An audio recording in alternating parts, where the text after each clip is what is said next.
Good morning students. आज हम लोग चेक के रेखांकन की विधि के बारे में पढ़ेंगे। वैसे तो चेक के रेखांकन की कोई प्रॉपरली विधि नहीं होती है, यानी मेथड नहीं होता है, लेकिन किस तरह से किया जाता है इसके बारे में जानेंगे। रेखांकन के लिए चेक के मुख्य पृष्ठ पर बाएं ऊपर के कोने पर दो तिरछी समानांतर रेखाएं खींची जाती हैं तथा आवश्यकता अनुसार कुछ शब्द लिखे जाते हैं। इस कार्य हेतु बड़े बड़े व्यापारिक संस्थान, सरकारी कार्यालय तथा बैंक रबड़ की मोहर का प्रयोग करते हैं, जिसे वो चेक लिखते व प्राप्त करते समय ही चेक पर अंकित कर देते हैं। जिन कार्यालयों या व्यक्तियों के पास मोहर नहीं होती, वे हाथ से साधारण पेन द्वारा रेखांकन कर सकते हैं।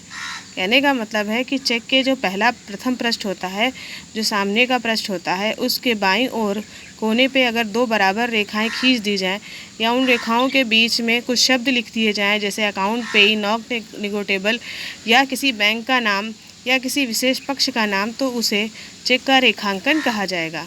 बैंकों द्वारा चेक का रेखांकन रबड़ की मोहर द्वारा किया जाता है या व्यापारिक संस्थाओं द्वारा भी चेक का रेखांकन मोहर द्वारा किया जाता है।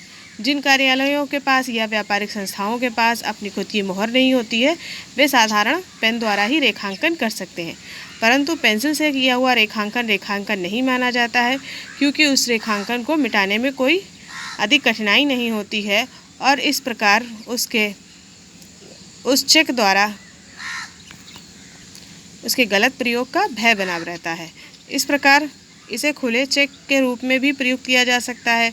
यदि ऐसे चेक का भुगतान बैंक सामान्य विधि से कर देता है, तो भुगतानकर्ता बैंक को इस अनियमित भुगतान के लिए उत्तरदायी नहीं ठहराया जा सकता है, क्योंकि चेक का रेखांकन स्पष्ट ही नहीं था।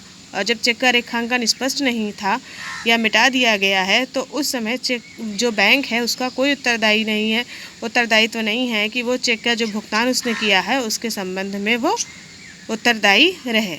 अतः स्पष्ट है कि चेक का रेखांकन सदैव रबड़ की मोहर या स्याही से स्पष्ट रूप से ही करना चाहिए। धन्यवाद।